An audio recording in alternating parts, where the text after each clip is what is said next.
अयोध्या में आगमन। परशुराम के जाने के पश्चात पत्नियों सहित राजकुमारों, गुरु वशिष्ठ, अन्य ऋषि मुनियों, मंत्रियों तथा परिजनों के साथ महाराज दशरथ अयोध्या की ओर अग्रसर हुए। मंत्रियों ने शीघ्र ही 2 शीघ्रगामी दूतों को सभी के वापस आने की सूचना देने के लिए अयोध्या भेज दिए। दूतों के अयोध्या पहुंचने तथा सूचना देने पर नगर के सभी चौराहों, अट्टालिकाओं, मंदिरों एवं महत्वपूर्ण मार्गों को नाना भांति की रंगबिरंगी ध्वजापताकों से सजाया गया। राजमार्ग पर बड़े बड़े सुरम्य द्वार बनाए गए और उन्हें तोरणों से सजाया गया।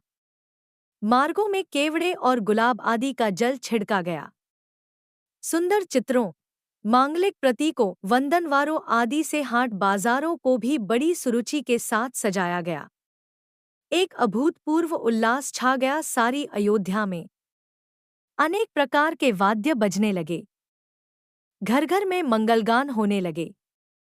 यह ज्ञात होने पर कि बारात लौटकर अयोध्या के निकट पहुंच गई है तथा नगर के मुख्य द्वार में प्रवेश करने ही वाली है, सुंदर, सुकुमार, रूपवती, लावणमयी कुमारियां अनेक रत्नजटित वस्त्राभूषणों से सुसज्जित होकर आगंतुकों का स्वागत करने के लिए आरतियां लेकर पहुंच गईं। महाराज दशरथ और राजकुमारों के स्वर्णिम फूलों से सुसज्जित सोने के हौदे वाले हाथियों पर बैठकर नगर में प्रविष्ट होने पर चारों ओर उनकी जय जयकार होने लगी। ऊंची ऊंची अट्टालिकाओं पर बैठी हुई सुंदर सौभाग्यवती रमणियां उन पर पुष्पवर्षा करने लगी।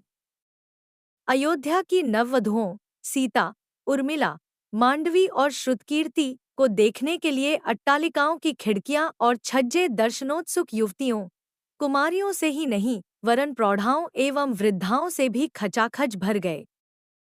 सवारी के राजप्रसाद में पहुंचने पर राजा दशरथ की समस्त रानियों ने द्वार पर आकर अपनी वधुओं की अगवानी की। महारानी कौशल्या, कैकेयी एवं सुमित्रा ने आगे बढ़कर बारी बारी से चारों वधुओं को अपने हृदय से लगाया और असंख्य हीरे मोती उन पर न्यौछावर करके उपस्थित याचकों में बांट दिए। फिर मंगलाचार के गीत गाती हुईं चारों राजकुमारों और उनकी अर्धांगिनियों को राजप्रासाद के अंदर ले आईं। इस अपूर्व आनंद के अवसर पर महाराज दशरथ ने दानादि के लिए कोष के द्वार खोल दिए और मुक्त हस्त से नगरवासी ब्राह्मणों को भूमि, स्वर्ण, रजत, हीरे, मोती, रत्न, गौए, वस्त्रादि दान में दिए। राजकुमारों को राजप्रासाद में रहते कुछ दिन आनंदपूर्वक व्यतीत हो जाने पर महाराज दशरथ ने भरत को बुलाकर कहा, वत्स, तुम्हारे मामा युधाजित को आए हुए पर्याप्त समय हो गया है। तुम्हारे नाना नानी तुम्हें देखने के लिए आकुल हो रहे हैं। अतः तुम कुछ दिनों के लिए अपने ननिहाल चले जाओ। पिता के आदेशानुसार भरत और शत्रुघ्न ने अपनी माताओं तथा राम और लक्ष्मण से विदा लेकर अपने मामा युधाजित के साथ कैकेय देश के लिए प्रस्थान किया। राम ने अपने सौम्य स्वभाव, दयालुता और सदाचरण से न केवल अपने प्रासाद के निवासियों का बल्कि समस्त पुर के स्त्री पुरुषों का हृदय जीत लिया था।